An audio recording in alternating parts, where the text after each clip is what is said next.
ሰላም ሰላም እጅጉን የተወደዳችሁና የተከበራችሁ የአሁን ስፖርት አድማጭ ተመልካቾቻችን እንደምን ዋላችሁ። የዕለተ ማክሰኞ የከሰዓት ስፖርታዊ መረጃዎችን ከአሁን ስፖርት ይዘን መጥተናል። የሚሰሙ በርካታ የዝውውር መረጃዎች አሉ። በአሁን ሰዓት እንግዲህ ሰመር የዝውውር መረጃ እንግዲህ በስፋት የምንመለከት ነው የሚሆነው። አርሰናል፣ ማንቸስተር ዩናይትድ፣ ቼልሲ፣ ሊቨርፑል እንዲሁም ሌሎች ታላላቅ ክለቦችን በሰፊው የምንመለከት ይሆናል።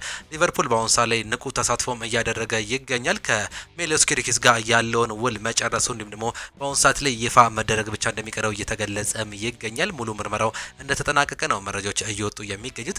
ፍሎሪያን ቪርትዝ እንዲሁም ደግሞ ጄሬሚ ፍሪምፖንግን ያስፈረመው ሊቨርፑል በአሁን ሰዓት ላይ አጥቂዎችን ለማስፈረም ደግሞ ራዳር ውስጥ እንዳስገባም እየተመለከትን እንገኛለን። በጃደል ኳንሳ ቦታም እንግዲህ የተለያዩ ተጫዋቾችን እየመረጠም ይገኛል። ከነዚህም መካከል ማርክ ጉሂ አንደኛው ተጫዋች መሆኑ ነው እየተገለጸ የሚገኘው። በማንቸስተር ዩናይትድ እንዲሁም ደግሞ በአርሰናል በኩል የምንመለከታቸው መረጃዎች መካከል አንደኛው የአጥቂ ፍላጎታቸው እስካሁን እየጨመረ ይገኛል። እነዚህ ተጫዋቾች ማን እያመጣቸዋል የሚለውን እንመለከታለን። ቪክተር ዮኮሬሽ እንዲሁም ደግሞ ቤንጃሚን ሴስኮ በአርሰናል በኩል የሚመለከቱት ተጫዋች ሲሆን በማንቸስተር ዩናይትድ በኩል ብሪያን ምቤሞ ከማንቸስተር ዩናይትድ ጋር ያለው ጥልቅ ግንኙነት እየቀጠለም ይገኛል። የሁጎ ኤኪቲኬ ጉዳይ በአሁኑ ሰዓት ላይ እንደቀዘቀዘ ነው መረጃዎች እያሳዩ የሚገኙት። በአርሰናል ቤት ስለ ቶማስ ፓርቴ የምናነሳቸው መረጃዎች አሉ። በሊቨርፑል ቤት እንዲሁም በቼልሲ ቤት የምናነሳቸው መረጃዎችም አሉ። ቼልሲ እንግዲህ የዶርትመንዱን ተጫዋች የግሉ ለማድረግ መስማማቱ እንዲሁም ደግሞ ከጫፍ መድረሱ መረጃዎች እየወጡም ይገኛሉ። እነዚህን መረጃዎች በሰፊው የምናደርሳችሁ ይሆናል። ከእናንተ የሚጠበቀው ሰብስክራይብ በማድረግ እስከ መጨረሻው ድረስ ከኛ ጋር እንዲቆዩ ነው የምንጋብዛችሁ። ላይክ በማድረግ ደግሞ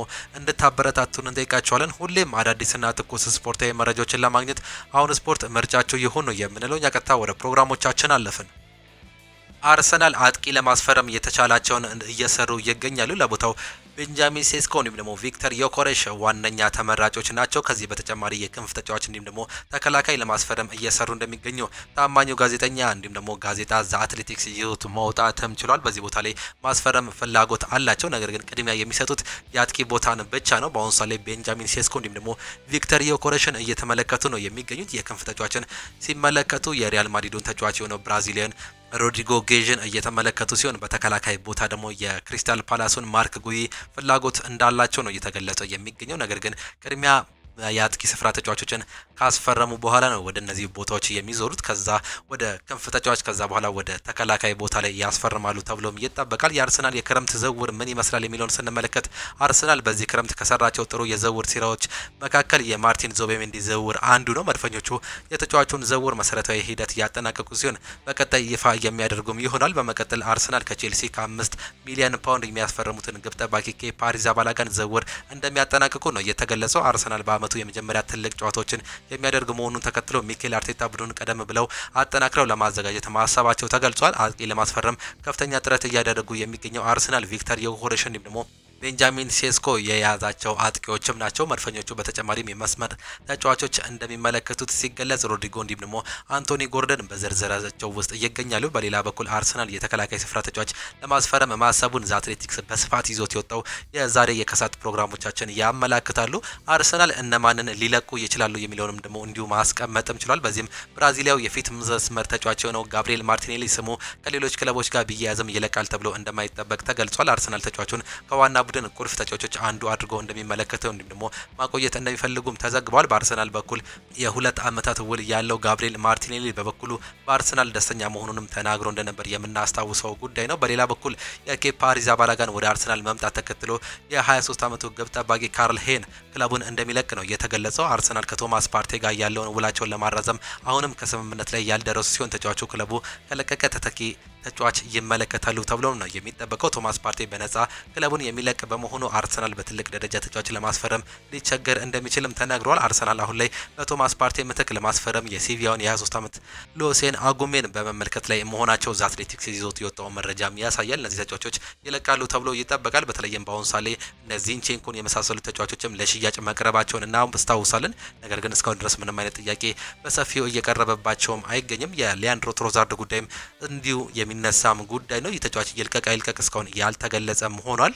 ቶማስ ፓርቴ አትሌቲኮ ማድሪድን የለቀቀበት ምክንያት እንዲሁም ደግሞ እንዴት ወደ አርሰናል እንደተዘዋወረ በሰጠው ቃለ ምልልስ ላይ በዚህ መልኩ ተናግሯል። በ2020 አትሌቲኮ ማድሪድን የለቀቁበት ብቸኛው ምክንያት የክለቡ ፕሬዝዳንት ኤንሪኬ ሱዋሬዝ የኔን ወኪል ከፊርማዬ ማግኘት የነበረበትን 10% ከወኪሌ ኮሚሽን የክለቡ ፕሬዝዳንት ለወኪሌ መስጠት ፈቃደኛ ባለመሆኑ ነው ሲል ነው የገለጸው። በአትሌቲኮ ቤት እንድቆይ ለአዲሱ ኮንትራቴ ለተሻሉ ውሎች እንዲሁም ደግሞ የኮንትራት እድሳት አቅርበውልኝ ነበር። የቀረበልኝ አዲስ ኮንትራት ተቀብዬም ነበር። በአዲሱ ኮንትራቴ ወኪሌ 10% ኮሚሽን ከፊርማ ሊቀበል ሲል በክለቡ በቦርድ ደረጃ ያሉ ሰዎች በዚህ በወኪሌ ጥቅም ስምምነት ላይ ሳይደርሱ ቢሆንም ነገር ግን ለወኪሌ የሚከፈለውን ኮሚሽን የመጨረሻ ይሉኝታ ለማግኘት በክለቡ የሚያቆየኝን አዲስ ውል ለመፈራረም የመጨረሻ ውሳኔ ሰጪው ፕሬዚዳንት ሶሬዞ ወኪሌ ሰላም ያገኘው ጥቅም በቀጥታ እንድነጋገር ቦርዱም ወስናል። ቦርዱ በወሰነው ውሳኔ መሰረት እኔም ከፕሬዚዳንት ሶሬዞ ጋር በመወያየት ጊዜ ወኪሌ በማግኘት ከነበረበት 10% ኮሚሽን ይልቅ 3% ኮሚሽን ብቻ ክለቡ ለወኪሌ መክፈል እንደሚችል ፕሬዚዳንቱ ነገረኝ። ሌላው ቀርቶ ወኪሌ የሚገባውን ኮሚሽን ክለቡ 3% ቀሪውን 7% ለራሴ ደሞዝ እንዲሸፍን ይህንን ሀሳብ ለፕሬዚዳንቱ ባቀርብም ሱዋሬዝ ግን በዚህ ሀሳብ ፈቃደኛ ባለመሆኑ መርሆችን ሰበብ አድርገው ለወኪሌ ከ3% በላይ መክፈል እንደሌለብኝ ነግሮኝም ነበር። ከዛ የዝውውር መስኮቱ ከመዘጋቱ አንድ ቀን በፊት ወኪሌ ወደ አርሰናል እንዲዘዋወር አርሰናል ስለ ዝውውር አነጋግሮናል። በወቅቱ እኔን ለማዛወር በርካታ የእንግሊዝ ክለቦች ፍላጎት እንደነበራቸው ወኪሌ ነግሮኝም ነበር። እናም አርሰናል እኔን ማዛወር ፍላጎት ካለው ምርጫ አርሰናል እንደሆነ ለወኪሌም ነገርኩት። አርሰናል በበኩሉ እኔን ለማስፈረም በዝውውር መስኮቱ የመጨረሻ ቀን ግፊቱን አጠናክሮ በቀጠለበት ሰዓት ክለቤ ማለትም አትሌቲኮ ማድሪድ ፓርቴ ከአትሌቲኮ ጋር የሚያቆየውን አዲስ ውል እንደፈረምኩኝ በማስመሰል እንዲሁም ደግሞ ኮንትራቴ እንዳታደሰ በማስመሰል ለእድሳቱ እንኳን ደስ የሚል መልእክት አስተላለፉ። በዛው ወቅት አርሰናሎች ይህንን ሲሰሙ ከወኪሌ ጋር አንዳንድ እንዲሁም ደግሞ ያልተለመደ መሆኑ ገልጸው አዲስ ውል ስለመፈረሜ ለወኪሌ ጠየቁት። ሆኖም ወኪሌ ለአርሰናል በክለቡ እንዲሁም ደግሞ በእኔ መካከል አዲስ ውል እንዳስፈረምኩኝ እንዲሁም በመሀላችን ያልተፈታውን የኮሚሽን ጉዳይ መግባባት እንዳልተቻለ ለአርሰናል በወቅቱ አስረድቷል። አርሰናል ይህንን ወኪሌ መረዳቱን ደስተኛም ነበር። ከዛም አርሰናል እኔን ለማዛወር ስምምነት ላይ ደረሰ። ይህ ሁሉ ነገር የሚሆነው የአትሌቲኮ ማድሪድ ወደ አርሰናል ለመዛወር ሁሉም ነገር የተጠናቀቀው የዝውውር መስኮት ሊዘጋ የመጨረሻዎች ቀን ከመድረሱ አንድ ቀን በፊት መሆኑን ነው በዝርዝር ያሳወቀው። ቶማስ ፓርቴ ከአትሌቲኮ ማድሪድ ወደ አርሰናል የተዘዋወረበት መንገድ በዚህ መልክም ነበር። ከቀናት በፊት ሮድሪጎ ጌዥ ወደ ልምምድ ሲመለስ በተለያዩ አመለካከት እንዲሁም ደግሞ አቀራረብ ነው ጃቪ አሎንሶ ለተጨማሪዎች ትልልቅ ቦታ ይሰጠዋል ሲሉ የነበሩት ምንጮች አሁን ላይ ስለ ሮድሪጎ ጌዥ መቆየት እርግጠኛ አለመሆናቸውን አትሌቲክስ ይዞት የወጣው በሰፊው መረጃም ያሳያል። የሮድሪጎ አባት በቅርብ ቀናት ውስጥ ከብዙ ቡድኖች ጥያቄ ቀርቦለት አልተቀበለም። ከየትኛውም ቡድን ጋር ድርድር ከመጀመሩ በፊት የሮድሪጎን ውሳኔ ማወቅም ይፈልጋል ሲል ነው አትሌቲክስ ይዞት የወጣው መረጃም የሚያሳየው። አርሰናል ለሮድሪጎ በግራ በኩል በነጻነት መጫወት በሚችልበት ፕሮጀክት እንደሚያቀርቡለትም ተማምኗል። ኬፓ አሪዛባላጋ ወደ አርሰናል የሚያደርገውን ዝውውር ለመጨረስ በዚህ ሳምንት በለንደን ይገኛል ሲል እንዲሁ አትሌቲክስ ይዞት የወጣው መረጃም ነው የሚያሳየው። በስፋት ስለ አርሰናል ይዞት የወጣው በትላንትናው ዕለት ይህንን መረጃ ነው ማጋራትም የቻለው። ከአንዳንድ ወሬዎች በቀር ስለ ጋብሪኤል ማርቲኔሊ መልቀቅ ምንም አይነት ድርድሮች አልተደረጉም። አንድሪያ በርታ ወደ አርሰናል የመጣ ጊዜ ማርቲኔሊ በቡድኑ እንደ ትልቅ ጠቃሚ ተጫዋች እንደሚታይም ነግሮት ነበር። እንደሚያቆይ ያምናሉ። እሱም በቡድናቸው ደስተኛ መሆኑን ለአትሌቲክስ ይዞት የወጣው መረጃም እንዲሁ በሰፊው ያስቀመጠው ጉዳይ የሚያመላክተንም እንደሆነ እየተመለከትንም እንገኛለን። በማንቸስተር ዩናይትድ መረጃዎቻችን አንዳንዶቹን ስናነሳ ደግሞ ጆኒ ኤቫንስ በዩናይትድም ሊቆይ ይችላል። ሰሜን አየርላንዳዊው የተከላካይ ስፍራ ተጫዋች የሆነው ጆኒ ኤቫንስ በማንቸስተር ዩናይትድ በአዲስ ሚና እንደሚቀጥል ተገልጿል። የ37 ዓመቱ ጆኒ ኤቫንስ ውሉ መጠናቀቁን ተከትሎ ከማንቸስተር ዩናይትድ ጋር መለያየቱ ተገልጾም ነበር። ተጫዋቹ አሁን ላይ በክለቡ አካዳሚ በሌላ ሚና ታዳጊ ተጫዋቾች ላይ እንደሚሰራ ኃላፊነቱ እንደተሰጠው ተገልጿል። ጆኒ ኤቫንስ በቀጣይ ታዳጊ ተጫዋቾችን እድገት እንደሚቆጣጠር እንዲሁም ደግሞ ድጋፍ እንደሚያደርግ ኃላፊነቱን ገልጸውለትም ነበር። ከክለቡ ጋር 3 የፕሪሚየር ሊግ ዋንጫ እንዲሁም ደግሞ 1 የሻምፒየንስ ሊግ ዋንጫ ያሳካው ጆኒ ኤቫንስ የእግር ኳስ ልምምድ በክለቡ እንዲቀጥል እንዳስረዳው ነው እየተገለጸም የሚገኘው። አሌሃንድሮ ጋርናቾ በስንት ይሸጣል የሚለውን ደግሞ እንመልከት። አርጀንቲናው የፊት መስመር ተጫዋች የሆነው አሌሃንድሮ ጋርናቾ በቀጣይ ማንቸስተር ዩናይትድን እንደሚለቅም ይጠበቃል። ማንቸስተር ዩናይትድ ለተጫዋቹ ፈላጊ ክለቦች የዝውውር ሂሳቡ 70 ሚሊዮን ፓውንድ መሆኑን እንዳሳወቀ ነው የተገለጸው። የተጠየቀው ሂሳብ ተጫዋቹን በጥብቅ ሲፈልጉ ለነበሩት በኤሪክ ቴናግ ለሚመሩት ባየር ሊቨርኩሰኖች ከፍተኛ መሆኑ ነው የተገለጸው። ክለቡ እንደሚያፈላልግ የተነገረው አሌሃንድሮ ጋርናቾ ከሰሞኑ የአስቶን ቪላን ማሊያ ለብሶ በማህበራዊ ትስስር ገጹ የለጠፈው ምስል አነጋጋሪም እንደነበር ይታወቃል። የምዕራብ ለንደኑ ክለብ ቼልሲ አሌሃንድሮ ጋርናቾን ለማስፈረም እንደሚፈልጉም ነው የተጠቀመው። ኤሚሊያኖ ማርቲኔዝ ወደ ማንቸስተር ዩናይትድ ይለናል። ይህ መረጃ ደግሞ ማንቸስተር ዩናይትድ ከአመቱ መጀመር ጀምሮ ከአርጀንቲናው ግብ ጠባቂ ኤሚሊያኖ ማርቲኔዝ ተወካዮች ጋር ሲነጋገር እንደነበር ነው የተገለጸው። ይሁን እንጂ ማንቸስተር ዩናይትድ ኤሚሊያኖ ማርቲኔዝን ሊያስፈርሙ የሚችሉበት አንድሬ ኦናና የሚሸጥ ከሆነ ብቻ መሆኑ ተገልጿል። ቀያዮቹ ሰይጣኖች አሁን ላይ አንድሬ ኦናናን ለመሸጥ እንዲሁም ደግሞ ግብ ጠባቂ በትልቅ የዝውውር ሂሳብ ለማስፈረም ብዙ እንቅስቃሴዎች አለመሆናቸው ተገልጿል። ኤሚሊያኖ ማርቲኔዝ በበኩሉ ወደ ሳውዲ አረቢያ መሄድ እንደማይፈልግ እንዲሁም ደግሞ ማንቸስተር ዩናይትድን ወይም ደግሞ ሌላ ትልቅ የአውሮፓ ክለብ መቀላቀል እንደሚመርጥ ነው የተገለጸው። አሁን ላይ እጅጉን ከምናምነው ዘ አትሌቲክስ ጋዜጣ እንዲሁም ደግሞ የጥራት መገለጫ ከሆነው ዘጋቢ ላውሪ ሃውሰል መረጋገጫም አግኝተናል። ማንቸስተር ዩናይትድ ከ60 ሚሊዮን ፓውንድ የዝውውር ሂሳብ ይዞ የለንደን ክለብ መኳታቱ ነው የተገለጸው። ብሬንትፎርድ ጥያቄውን ዳግም ውድቅ ያደርጋል ወይስ ይኑንታውን ሰጥቶ ካሜሮኒያን ይለቋል የሚለው በአሁኑ ሰዓት ላይ ያልተረጋገጠ ጉዳይ ነው። ምክንያት በመፈለግ ላይ የተጫዋቹን ዋጋ በማሳደግ ላይ እንደሚገኝም ነው እየተገለጸ የሚገኘው። ብሬንትፎርድ በንግግር ወቅት ምክንያት እየፈለጉ የተጫዋቹን ዋጋ ለማሳደግ እየሞከሩ መሆናቸው ተሰምቷል። ንቦቹ የብሪያን ምቤሞን ዝውውር በቀጥታ ከማቲያስ ኩኛ ዝውውር ጋር በማገናኘት በመደራደር ላይ መሆናቸው ነው የተገለጸው። ብሪያን ምቤሞ የ4 ዓመት የእንግሊዝ ፕሪሚየር ሊግ ልምድ እንዳለው ያነሱት ብሬንትፎርዶች ባለፉት የውድድር ዓመታት በሊጉ ከኩኛ ግቦች በ20 ግቦች ማስቆጠሩን ነው የተገለጸው። ማቲያስ ኩኛ 15 ሲያስቆጥር ብሪያን ምቤሞ 20 ግቦችን ማስቆጠርም ችሏል። ምንም እንኳን ንቦቹ ምክንያት መደራደራቸውን ነው ዋጋ ማስቀመጣቸውን ቢቀጥሉ ማንቸስተር ዩናይትድ ተጫዋቹን የግላቸው እንደሚያደርጉት ከፍተኛ የራስ መተማመን እንዳላቸው ፖል ሂት ይዞት የወጣው መረጃም ያሳያል። እውቁ ጋዜጠኛ ፋብሪዚዮ ሮማኖም ጭምር ጉዳዩን ያረጋገጠ ሲሆን ማንቸስተር ዩናይትድ ተጫዋቹን ለማስፈረም ከ60 ሚሊዮን ፓውንድ በላይ አቅርቧል ሲል ዘገባውን አጠናክሯል። ፋብሪዚዮ ሮማኖ አክሎም አሁን ላይ ከሙሉ ስምምነት ለመድረስ ንግግሮች መቀጠላቸውን ሲጠቁም ካሜሩናዊ የመስመር አጥቂ ምንም ጊዜ ቢሆን ምርጫው ቀያዮቹ ሰይጣኖችን ብቻ መቀላቀል መሆኑን ፋብሪዚዮ ሮማኖ በሰፊው ይዞት የወጣው መረጃም ያሳያል። ብሪያን ምቤሞ ወደ ኦልድ ትራፎርድ ለመቅጠም ከምንጊዜውም በላይ መቃረቡን ተከትሎ አንድሬ ኦናና ከሀገሩ ልጅ ብሪያን ምቤሞ ጋር ምንም አይነት ጥምረት ሊሰሩ እንደሚችሉ በሰፊው ተናግሯል። በተጨማሪም አንቶኒ ከሌሎች ተጫዋቾች ጋር ማንቸስተር ዩናይትድን ለመቀላቀል በተሻለ ሂደት የሚገኘው ተጫዋች ሲሆን ላለፉት 6 ወራት ተጫዋቹን በውሰት ውል ያቆየው የስፔኑ ክለብ ሪያል ቤቲስ ብራዚሊያን ተጫዋች በቋሚ ለማስፈረም ጥረት እያደረገም ይገኛል። በመሆኑም ማንቸስተር ዩናይትድ ጋርናቸውን ፈልገው የስልክ ጥሪ ላደረጉ ክለቦች ሁሉ የ70 ሚሊዮን ፓውንድ ማረጋገጫም ሰጥቷል። ይህንን ዘገባ ይዞት የወጣው እንግዲህ ላውሪ ዊትሰል ነው በዘገባው ማረጋገጥም የቻለው። ካርሎስ ካሴሚሮ ከሳውዲ ክለብ ብዙ ገንዘብ የሚያስገኝለትን የዝውውር ጥያቄ ቀርቦለታል። በዚህም ምክንያት በክረምት ከማንቸስተር ዩናይትድ ሊለቅ እንደሚችል ኒኮ ሼይራ ይዞት የወጣው መረጃም በሰፊው ያመላክታል። ወደ ሳውዲ አረቢያ የሚያቀና ከሆነ ወይም ደግሞ ጥሩ ገንዘብ ማንቸስተር ዩናይትዶች የሚያገኙ ከሆነ በካርሎስ ካሴሚሮ ይሸጡታል። በዚህ ሰዓት ላይ ከፍተኛ ገንዘብ ማግኘት እንደሚፈልጉ እየታወቀም ጉዳይ ነው። ቼልሲ የባዮ ጊተንሰን ዝውውር ሊያጠናቅቁም ነው። የምዕራብ ለንደኑ ክለብ ቼልሲ የእንግሊዛዊውን የፊት መስመር ተጫዋች ነው ጄሚ ጊተንሰን ዝውውር ለማጠናቀቅ ከጫፍ መድረሳቸው ነው የተገለጸው። ሰማያዊዎቹ በቅርብ ከክለቦች ዓለም ዋንጫ በፊት ዝውውሩን ሲያጠናቅቁ ወደ አሜሪካ ማምራታቸው ይታወሳል። ሁለቱ ክለቦች አሁን ላይ በአሜሪካ የሚያደርጉት ንግግር መቀጠላቸውን ሲገለጽ በቅርቡ ከስምምነት ይደርሳሉ ተብሎ እንደሚጠበቅ ነው የተገለጸው። ባየር ሙኒኮች ለጄሚ ጊተንስ ከፍተኛ ፍላጎት ቢያሳዩም ተጫዋቾች ቼልሲን ለመምረጥ መቃረቡ ነው የተገለጸው። ቼልሲ ተጫዋቹን በ7 ዓመት ኮንትራት ማስፈረም በግል ስምምነት መድረሳቸው ነው የታወቀው።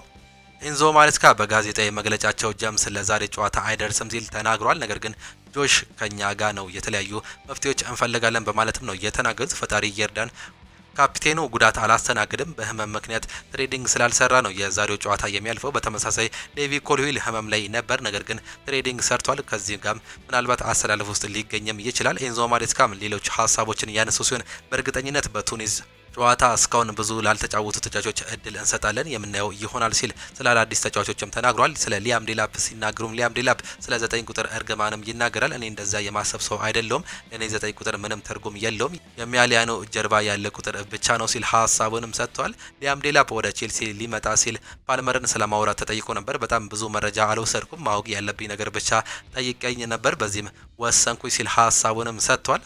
ሊቨርፑል በቀጣይ ማንን ያስፈርማል የሚለውን ደግሞ እንመልከት። የመርሲሳይዶ ክለብ ሊቨርፑል በቀጣይ ዳርዊን ኑኔዝን ቡድኑን ከለቀቀ አጥቂ ለማስፈረም ጥረት እንደሚያደርጉ ነው የተገለጸው። ሊቨርፑል ለአዲስ አጥቂ የሚያወጡትን ገንዘብ ለመገመት በቅድሚያ የዳርዊን ኑኔዝን ጉዳይ እልባት እንደሚያገኙ መፈለግ አለባቸው። ሊቨርፑል ለማስፈረም ከተመለከታቸው አሌክዛንደር አይዛክ ሲሆን ለተጫዋቹ የተጠየቀው ከፍተኛ የዝውውር ሂሳብ አስቸጋሪ እንደሚያደርገው ነው የተገለጸው። አሰልጣኝ አርኔ ስሎት ከኳስ ውጭ ጠንክሮ የሚሰራ እንዲሁም ደግሞ የማጥቃቱን እንቅስቃሴ የሚመራ አጥቂ እንደሚመርጡም ተነግሯል። በሌላው በኩል ደግሞ ሊቨርፑል የአያክሱን የ19 ዓመት ተጫዋች ጆሪያል ሃቶን ለማስፈረም እንቅስቃሴ ሊጀምሩ መሆኑ ነው በሰፊው የተገለጸው። ሪያል ማድሪድ የሮድሪጎ ጉዌዥን የመሸጫ ዋጋ 90 ሚሊዮን ዩሮ አውጥቷል። ሪያል ማድሪድ በዚህ ትልቅ ዋጋ ዣቪ አሎንሶ የጠየቀውን አማካይ ማስፈረም እንደሚችል ነው እየተገለጸም የሚገኘው። አርሰናል ስምምነቱ በሐምሌ ሳይሆን በነሐሴ ወር ለመጨረስ አቅዷል። ይህም ውስብስብ እንዲሁም ደግሞ የረጅም ጊዜ ሂደት ሊኖረው ይችላል። ሮድሪጎ ለአርሰናል እንዲሁም ደግሞ ለማንቸስተር ሲቲ ክፍት መሆኑን ማርካ በሰፊው ይዞት የወጣው መረጃም ያሳያል። ሜሎስ ኪርኪዝ የሊቨርፑል ተጫዋች ሆኗል። ኮንትራቱን ተፈራርሟል። ቀጣይ የሚቀረው ክለቡ ዝውውሩን ይፋ ማድረግ ብቻ ነው እንደሆነ ፋብሪዚዮ ሮማኖ ያረጋገጠ ሲሆን ናፖሊን ደግሞ ሊቨርፑል በዳርዊን ኑኔዝ ዝውውር ላይ ከስምምነት ለመድረስ ዛሬ ተገናኝተው በቀጥታ ይወያያሉ። ኑኔዝ አስቀድሞ ለናፖሊ እሽታውን ሰጥቷል ሲል እንዲሁ ፋብሪዚዮ ሮማኖ ይዞት የወጣው መረጃም በሰፊው ያመላክተናል። ቼልሲ ለኒኮላስ ጃክሰን ከ55 ከ60 ሚሊዮን ዩሮ ባለው ዋጋ እንደሚገመት ፋብሪዚዮ ሮማኖ እየገለጸ ይገኛል። በተመሳሳይ በአሁኑ ሳለ እንግዲህ የተጫዋች ከቼልሲ የመውጣት እድሉ እጅግ በጣም ሰፊ ነው እየተባለ የሚገኘው ኒኮላስ ጃክሰን በቼልሲ የአጥቂ መስመር ላይ ሊያም ዴላፕን ራሱን እንዲያሳይ ወርቃማ እድል ሰጥቶታል። ይህም በዚህ ክለቦች የዓለም ዋንጫ ላይ የፕሪሚየር ሊግ የመጀመሪያ የውድድር ዘመን በተከታታይ ጨዋታዎች ላይ ለመጫወት እድል ይሰጠዋል ሲል ነው ዘ አትሌቲክስ ይዞት የወጣው መረጃ የሚያሳየው። ሌላኛው ቼልሲ በዚህ ሲዝን ማሎ ጉስቶ በመከላከል ድክመት 11 ጎሎች ተቆጥረውበታል። ይህም የተጫዋች እንግዲህ በቼልሲ ቤት ጥሩ ጊዜን እያሳለፈ እንዳልሆነ መረጃዎች እያሳዩም ይገኛሉ። ቼልሲዎች አሌክሳንደር ባስቶኒ ለማስፈረም ከፍተኛ ጥረት በማድረግ ላይ ይገኛሉ። ባስቶኒ ወደ ፕሪሚየር ሊግ የመዘዋወር ፍላጎት እንዳለው ፉትቦል ኢጣሊያ ይዞት የወጣው መረጃም ያሳያል። ዳርዊን ኑኔዝ ናፖሊን ለመቀላቀልም ተስማምቷል። ኡራጋዊው የፊት መስመር ተጫዋች የሆነው ዳርዊን ኑኔዝ በዚህ ክረምት ሊቨርፑልን ይለቃሉ ተብለው ከሚጠበቁ ተጫዋቾች መካከል እንደሆነ ይጠቀሳል። አሁን ላይ ዳርዊን ኑኔዝ የጣሊያን ሴሪያውን ክለብ ናፖሊን ለመቀላቀል መስማማቱ ነው የተገለጸው። ይሁን እንጂ ለዝውውሩ እሁን መሆን ናፖሊ በተጫዋቹ ዝውውር ዙሪያ ሂሳብ ከሊቨርፑል ጋር ስምምነት መድረስ ይጠበቅባቸዋል። ኬቨን ዴብሬንን በነጻ ዝውውር ያስፈረሙት ናፖሊ በዝውውር ገበያ ንቁ ተሳትፎ ያደርጋሉ ተብሎም ይጠበቃል። አሰልጣኝ አንቶኒዮ ኮንቴ በዚህ ክረምት ቡድኑን እያጠናከሩ 200 ሚሊዮን ዩሮ ድረስ እንደሚያወጡ ነው እየተገለጸ የሚገኘው። አሌሃንድሮ ጋርናቾን እንዲሁም ደግሞ ራስመስ ሆይሉንድን ከማንቸስተር ዩናይትድ ለማስፈረም እንዲሁ ጥረት እያደረጉ እንደሆነም ይታወቃል። ቪክተር ዮከረስ በስፖርቲንግ ሊዝበን አስተዳደርን መቃወም የቅድመ ውድድር ዘመን ዝግጅት ስልጠና ላይ ላለመሳተፍ እያሰበ እንደሆነ ከስፖርቲንግ ሊዝበን መረጃዎች አገኘን ያሉ መረጃዎች እየወጡም ይገኛሉ። ይህ ተጫዋች እንግዲህ በአሁኑ ወደ አርሰናል መሄድ ፍላጎትም አለው። መሐመድ ቅዱስ ለክረምት የዝውውር መስኮት ሲል ወኪሉን ቀይሯል። አርሰናል ከሱ ጋር የመጀመሪያ ደረጃ ውይይትም አድርጓል። መሐመድ ቅዱስ ከጁላይ 1 እስከ 10 ድረስ የሚመራ የ10 ቀን የመልቀቂያ አንቀጽም አለው። የፕሪሚየር ሊግ ክለቦች በ85 ሚሊዮን ፓውንድ ለማስፈረም እየሰራሉ ሲል ነው መረጃውንም ይዞት የወጣው። የቀድሞ የአርሰናል ሊም ነው የቼልሲ ተከላካይ ዊሊያም ጋላስ አርሰናል ቪክተር ዮከረስን ለማስፈረም የሚያደርገው ፉክክር መውጣት እንዳለበትም ያምናል። ቪክተር ዮከረስ ጥሩ ተጫዋች ነው፣ ነገር ግን ለአርሰናል የተሻለ ተጫዋች የኒውካስል ዩናይትድ አሌክሳንደር አይዛክ ነው በማለትም ተናግሯል። ስለዚህም አርሰናል ኢዛክን ለማስፈረም ባንኩን መስበር አለበት ሲል ነው ሀሳቡንም የገለጸው። አርሰናል የመጀመሪያ ጥያቄም ሊያቀርብ ነው። አርሰናል ለቪክተር ዮከረስ የመጀመሪያ ጥያቄ ለማቅረብ በዝግጅት ላይ መሆኑን ሚኬል አርቴታ አጥቂው በጁላይ ወር ላይ ወደ እስያ የሚያደርገውን የቅድመ ውድድር ዘመን ጉዞ አስቀድሞ ቡድን እንዲቀላቀል ለማስፈለግ እንደገለጸ ነው ሪኮርድ ፖርቹጋል ይዞት መውጣትም የቻለው። አርሰናል ቤንጃሚን ሴስኮ ጉዳይ ላይ ብስጭቱ እየጨመረ ነው። እናም አሁን ላይ የደሞዝ ጥያቄ ምክንያት ድርድሩ በጥሩ ሁኔታ ላይ እንዳሌለ ነው ሚረር እንዲሁም ደግሞ ስካይ ስፖርት ይዞት የወጡት መረጃዎች የሚያሳዩት። ቶማስ ፓርቴ በዚህ ክረምት ከሚኬል አርቴታ ጋር ፊት ለፊት ይወያያል ወይም ደግሞ ውይይትም ያደርጋል። አርሰናል ለቶማስ ፓርቴ የሚያቀርበውን የኮንትራት ጥያቄ አይጨምርም፣ ነገር ግን ድርድሩ አሁንም አልተቋረጠም እናም ውድቅ አልተደረገም። አሁን ላይ ባለው ሁኔታ ቶማስ ፓርቴ አርሰናል የሚለቅበት እድል 90% ነው። አርሰናል ስለ ኖኒ ማዱኬ ዝውውር ቼልሲን አነጋግሯል። ቼልሲ ለተጫዋቹ 50 ሚሊዮን ፓውንድ ይፈልጋል። አርሰናል በዚህ ሰዓት ለዝውውር ይህን ያክል ገንዘብ ማውጣት አይፈልግም። ምናልባት በክረምት መጨረሻ ላይ ከስምምነት ሊደርሱ እንደሚችሉ ነው መረጃዎች እየወጡ የሚገኙት። ከቼልሲ ጋር ጥሩ ጊዜን እያሳለፈ የማይገኘው ቤንች ላይ መቀመጥ የጀመረው ኖኒ ማዱኬ በአርሰናል ራዳር ውስጥም ይገኛል። ሪያል ማድሪድ የሮድሪጎ ጌጅ ዋጋ 90 ሚሊዮን ዩሮ ወይም ደግሞ 77 ሚሊዮን ፓውንድ እንደሆነ አሳውቋል። ተጫዋቹ የሚለቅ ከሆነ ፈላጊው ክለብ ይህን ገንዘብ መክፈል እንዳለበት ነው ከስፔን እየወጡ መረጃዎች የሚያሳዩት። ሮድሪጎ ከማድሪድ የሚለቅበት እድል አለ፣ ነገር ግን ዝውውሩ በፍጥነት አይሆንም። ምናልባት የቀጣዩ ወር አልፎ ኦገስት ላይ የተጫዋቹ እጣ ፈንታ ይወሰናል ሲል መረጃዎች እየወጡ ነው የሚገኙት። አርሰናል ባዘጋጀው ገንዘብ እንዲሁም ደግሞ አርቢ ሌፕዚግ በሼሽኮ ዝውውር ላይ የሚፈልጉት ገንዘብ መሀል የ10 ሚሊዮን ዩሮ ገንዘብ ልዩነት እንዳለ ተገልጿል። ይህንንም ከሪኮርድ ፖርቹጋል ያገኘናቸው መረጃዎችም ያሳያሉ።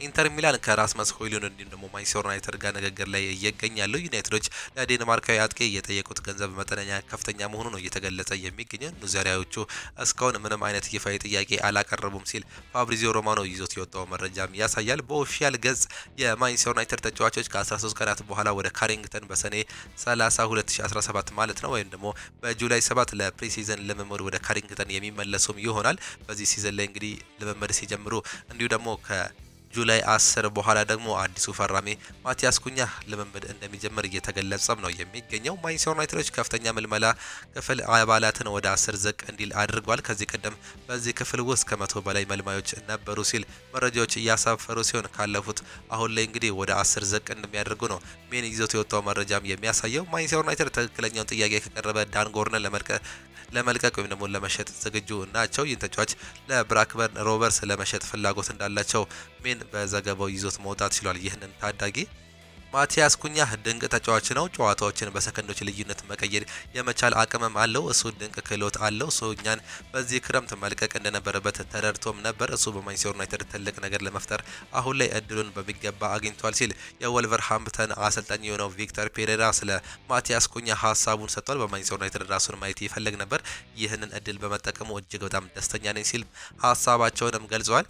ኢልካይ ጉንዶጋን በትላንቱ የቡድን አጨዋወት አለመደሰቱን ገልጿል። ምክንያቱም ቡድኑ በጣም ቀዝቃዛ እንዲሁም ደግሞ ፍጥነት የጎደለው አጨዋወት ነበር ሲጫወት የነበረው፣ ያም ዋጋ ያስከፍለን ይችል ነበር ሲል ሀሳቡንም ሰጥቷል። ጁድ ቤሊንጋም በፑችኳ ጨዋታ ላይ በጣም ደስተኛ ይመስል ነበር። ይህም ባስቆጠረው ጎል ላይ ደስታውን ገልጾም ነበር። እንግሊዛዊ ኮከብ ሁሌም በየትኛውም ቦታ ላይ መጫወት እንደማይችል ያረጋግጣል። ነገር ግን አላማው ቡድኑን እንዲሁም ደግሞ ወደ አቋሙ እንዲመለስ የራሱን አስተዋጽኦ ማበርከት እንዲሁም ደግሞ መርዳት ብቻ ነው ሲል ማርካ አገኘት ያለው መረጃም ያሳያል። አርዳ ጉለር ለጃቪ አሎንሶ አዲሱ ፍሎሪያን ቪርትዝ ነው ሲል ዲያሮ አስ ይዞት የወጣው መረጃም ያሳያል። ቪርትዝን ቢያስፈርምም አርዳ ጉለር ለአሰልጣኙ እንግዲህ ጥሩ አጨዋወት ይዞለት መጥቷል ሲል ሀሳባቸውንም ነው እየገለጹም የሚገኙት። እጅጉን የተወደዳችሁና የተከበራችሁ የሆኑ ስፖርት አድማጭ ተመልካቾቻችን ለዛሬ የነበረን ስፖርታዊ መረጃዎቻችን ይህንን ይመስሉ ነበር። ፕሮግራሞቻችንን እንዴት አያችኋቸው? ሀሳብ አስተያየታችሁን ኮመንት ቦክስ ላይ ልታጋሩን ትችላላችሁ። የዛሬ የከሳት ፕሮግራሞቻችን ይህንን ይመስሉ ነበር። በነገው ጠዋት ፕሮግራሞቻችን እስከምንገናኝ ድረስ ግን ቻው ቻው ነው የምንላችሁ። በዛሬው ቀን የሚደረጉ ጨዋታዎች አሉ። ሎስ አንጀለስ ከፍላሚንጎ፣ ቱኒስ ከቼልሲ እንዲሁም ደግሞ ማሜሎዲ ሰንዳውስ ከፍሎሜንሴ ጋር የሚያደርጉት ጨዋታ ይጠበቃል። እንዲሁም ቦሩሲያ ዶርትመንድ የሚያደርገው ጨዋታ በዛሬው ዕለት የሚጠበቁ ጨዋታዎች ናቸው። እነዚህንም እንግዲህ እንድታዩ እንጋብዛቸዋለን። የቦሩሲያ ዶርትመንድ እንግዲህ የነገ ጨዋታ ነው። በእርግጥ ይህም ጨዋታ ተጠባቂ እንደሆነ ነው መረጃዎች እንዲሁም ደግሞ ስታቲክሳቸው የሚያመላክተው። የሎስ አንጀለስ እንዲሁም ከፍላሚንጎ ጋር ቱኒስ እንዲሁም ደግሞ ከቼልሲ ጋር የሚያደርጉት ጨዋታ ግን ሌሊት የሚደረጉ ጨዋታዎች ናቸው። እነዚህን እንድታዩ እንጋብዛቸዋለን። እኛ ግን በጠዋት ፕሮግራሞቻችን እስከምንገናኝ ድረስ ቻው ቻው፣ መልካም ጊዜ፣ መልካም ምሽት ይሁንላችሁ።